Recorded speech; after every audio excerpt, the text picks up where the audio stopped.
Kemudian yang ketiga yaitu Sayyid Husain Al-Jasar At-Tarabulusi. Ya, At-Tarabulusi, beliau adalah pengarang kitab tauhid yang terkenal yaitu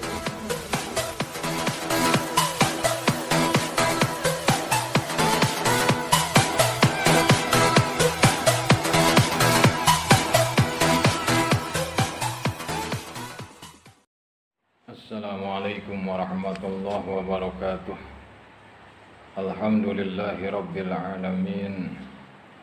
Asyhadu an la ilaha illallah wahdahu la syarikalah wa asyhadu anna sayyidana Muhammadan abduhu wa rasuluh. Allahumma shalli ala sayyidina Muhammad wa ala alihi salatan ta'dilu jami'a shalawati ahli mahabbatik wa sallim ala sayyidina Muhammad wa ala alihi salaman ya'dilu salamahum. Para jamaah sekalian, para pecinta Rasulullah Sallallahu Alaihi Wasallam, para pecinta sholawat yang saya muliakan, alhamdulillah kita bisa berjumpa kembali. Mudah-mudahan Allah Subhanahu Wa Taala senantiasa ridho kepada kita semua, amin ya rabbal alamin. Pada kesempatan hari ini saya akan menyampaikan tentang bagaimana sih hukum tawasul itu, atau menjadikan pelantara. Ya, menjadikan pelantara. Tawasul itu artinya mengerjakan sesuatu amal yang dapat mendekatkan diri kepada Allah Subhanahu wa Ta'ala. Ya, tawasul artinya mengerjakan sesuatu amal yang dapat mendekatkan diri kepada Allah Subhanahu wa Ta'ala. Atau dalam bahasa Arab sering disebut dengan wasilah, pelantara. Itu tawasul. Ya, bertawasul menjadikan sesuatu sebagai pelantara. Nah, itu namanya tawasul. Di dalam Al-Quran ada 2 ayat yang menerangkan tentang tawasul. Yang pertama yaitu di dalam surah Al-Maidah ayat ke-35 yang berbunyi, A'udzubillahi minasyaitonirrajim. Ya ayyuhalladzina amanu taqullaha wabtagu ilaihil wasilata wajahidu fi sabilihi la'allakum tuflihun. Nah, kalimah al-wasilata di situ. Di dalam ayat ini minimal ada 3 perintah dari Allah. Pertama, ittaqullah, takwalah kalian kepada Allah. Dan yang kedua, wabtagu ilaihil wasilah, kita disuruh mencari jalan yang bisa mendekatkan diri kita kepada Allah. Yang ketiga, wajahidu fi sabilihi la'allakum tuflihun, kita disuruh untuk berjuang di jalan Allah Subhanahu wa Ta'ala. Nah, itu minimal 3 yang ada di dalam ayat ini. Kemudian di dalam surah Al-Isra ayat ke-57, ya bataguna ila rabbihimul wasilata, mereka semua mencari jalan untuk mendekatkan diri kepada Allah Subhanahu wa Ta'ala. Nah, itu arti wasilah di dalam Al-Quran. Nah, tawasul ini diamalkan oleh para alim ulama-ulama besar. Ya, diamalkan. Pertama yang ingin saya sampaikan nih yaitu Syekh Ahmad Khatib Minangkabau. Beliau wafat tahun 1916 Masehi. Nah, beliau juga termasuk pernah menjabat sebagai mufti madhab Syafi'i. Ya, mufti madhab Syafi'i, kemudian pernah jadi khatib dan imam di Masjidil Haram Mekah. Nah, beliau di dalam di dalam syarahnya, dalam kitab syarahnya yaitu Nafahat, kitab Nafahat, syarah daripada kitab Waraqat. Beliau menyampaikan Aqulu wa anal faqiru ilallahil mujibil murtaja minhul afwa wal ghufranu bijahi rasulihil habib. Nah, beliau juga di sini ucapan beliau yaitu bijahi. Nah, bijahi dengan tuah atau dengan pangkat Rasulullah Shallallahu alaihi wasallam. Kemudian yang kedua, Syekh Sayyid Bakri Syata, ya, pengarang kitab I'anatut Thalibin. Beliau wafat tahun 1310 Hijriah. Nah, beliau juga bertawasul seperti di dalam kitabnya beliau mengatakan wa atadarra'u ilallahi subhanahu wa ta'ala was'aluhu min fadlihil amimi mutawassilan binabiyyihil karim ayyanfa'a biha kama nafa'a bi asliha. Nah, beliau dengan kata-kata mutawassilan binabiyyihil karim, artinya bertawasul kepada nabi yang mulia. Itu ya, bertawasul kepada nabi yang mulia. Kemudian yang ketiga yaitu Sayyid Husain Al-Jasar At-Tarabulusi. Ya, At-Tarabulusi, beliau adalah pengarang kitab tauhid yang terkenal yaitu Husnul Hamidiyah. Nah, di dalam kitabnya beliau juga bertawasul seperti ungkapan beliau, nas'alukallahumma wa natawassalu ilaika bi'azamati dzatikal aliyah wa sifatika samiyah wa bi asma'ika saniyah wa bi ruhaniyati sayyidina Muhammadin khairil bariyah an tahfadha wa tansura wa tu'ayyida wa tuwaffiqa. Nah, beliau berarti bertawasul kepada Sayyidina Muhammadin sallallahu alaihi wasallam khususnya. Dan yang keempat yaitu Syekh Abdul Aziz Al-Hakim. Ya, beliau pengarang kitab daripada Al-Futuhatur Rabbaiyah. Nah, beliau juga bertawasul seperti dalam ungkapan beliau, Allahumma inna nas'aluka bijahihil azim wa bimakana bainaka wa bainahu minat taqribi wa takrim an taghfira lana minaz dzunub. Beliau memohon kepada Allah dengan pangkat keagungan Rasulullah yang agung, Nabi yang agung, yaitu supaya Allah mengampuni dosa-dosanya. Itu ya, bertawasul beliau berarti kepada Rasulullah, artinya menjadikan Rasulullah sebagai pelantara. Yang kelima, Syekh Ibrahim Musa Farabek, Sumatera. Beliau juga sama.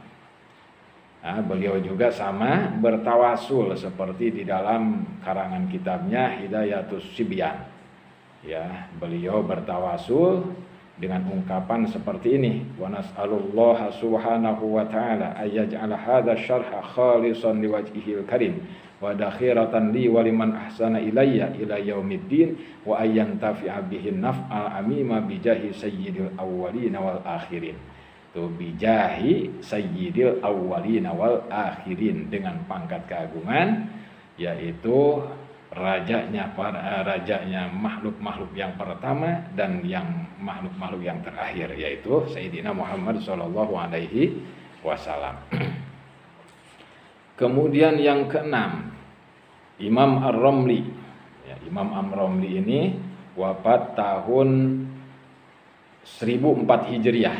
Nama lengkapnya Samsuddin Muhammad bin Abdul Abbas Ahmad bin Hamzah Ibnu Syihabuddin Ar-Ramli. Beliau ulama besar mazhab Syafi'i radhiyallahu an, ahli fikih beliau juga. Nah, kalau di Indonesia terkenal dengan kitab Nihayatul Muhtaj. Ini pengarang kitab Nihayatul Muhtaj yaitu Imam Ar-Ramli. Nah, beliau juga bertawasul. Mana tawasulnya? Wallaha as'alu wa bi rasulihi atawassalu ayyantafi'a bihi kama nafa'a bi asli. Ya, atawassalu. Nah, itu atawassalu kan bertawasul. Ya, beliau menjadikan pelantara Rasulullah sallallahu alaihi wasallam.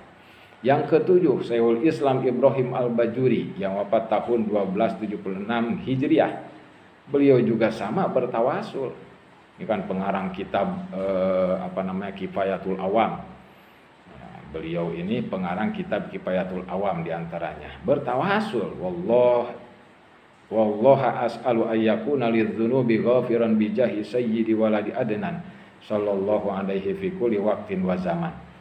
Artinya sekaliber beliau yang insya Allah dekat dengan Allah, tetap beliau bertawasul dengan atas nama keagungan Rasulullah Shallallahu Alaihi Wasallam. Kemudian Al-Imam Abdul Rauf Al-Manawi, ya ulama besar, pengarang kitab Faidul Qadir, ya sarah daripada Jami'us Shaghir. Beliau juga bertawasul di dalam kitabnya, as'alullaha ayyaj'alahu khalisan liwajhil karim wa ayyumman naf'a bihi bi barakatin nabiyil azim. Kemudian yang kesembilan Al-Fatani, ya, yang nama lengkapnya Syekh Jainal Abidin bin Muhammad Al-Fatani, pengarang kitab Aqidatun Nabiyyin fi ilmi usuluddin, yaitu ada di dalam bahasa Melayu, di Indonesia ada dulu. Beliau juga bertawasul sama. Kemudian Syekh Nawawi Banten yang wafat tahun 1315 Hijriah, beliau juga di dalam kitab-kitabnya bertawasul. Ya, bertawasul menjadikan Rasulullah Shallallahu Alaihi Wasallam sebagai wasilah. Kemudian Imam Al-Barzanji, beliau juga menjadikan Rasulullah sebagai pelantara, wasilatul uzma,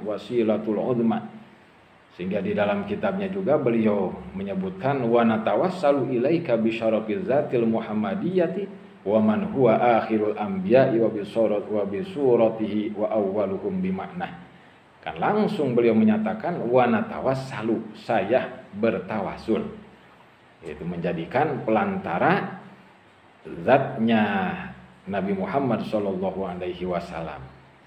Kemudian para rasul, para ulama salaf juga begitu dulu.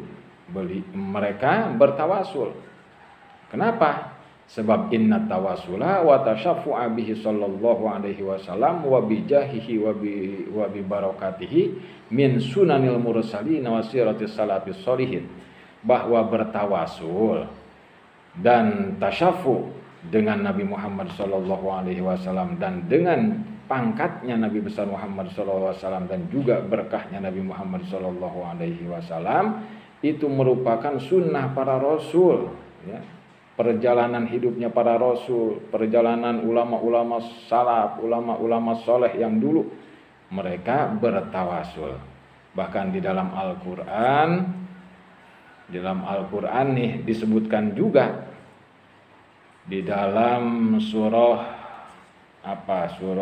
An-Nisa ayat 64. Allah Subhanahu wa taala berfirman, "Walau annahum idzalamu anfusahum ja'uka fastaghfirullaha wastaghfara lahumur rasul lawajadullaha tawwabar rahima." Jikalau mereka telah menganiaya dirinya, artinya berbuat dosa, lantas datang kepadamu wahai Rasulullah, lalu mereka memohon ampun kepada Allah dan Rasul pun memohonkan ampun untuk mereka, tentulah mereka mendapati Allah Subhanahu wa taala menerima tobat, sebab Allah penerima tobat lagi Maha Penyayang. Artinya umpama nih saya berbuat dolim, saya berbuat dosa, kemudian saya ingin memohon ampun kepada Allah. Nah, kemudian saya datang kepada Rasul, gitu ya, datang kepada Rasul, menjadikan Rasulullah sebagai wasilah, kemudian Rasulullah mengampuni, memaafkan, maka Allah pun memaafkan dosa saya. Seperti itu menjadikan tawasul atau menjadikan pelantara, itu seperti itu contohnya. Nah, mudah-mudahan sekelumit tentang masalah tawasul bisa dipahami. Artinya ini dalam kehidupan sehari-hari pun kita banyak bertawasul menggunakan sesuatu sebagai pelantara. Jadi orang yang anti tawasul sebetulnya tidak bisa berpikir secara sehat.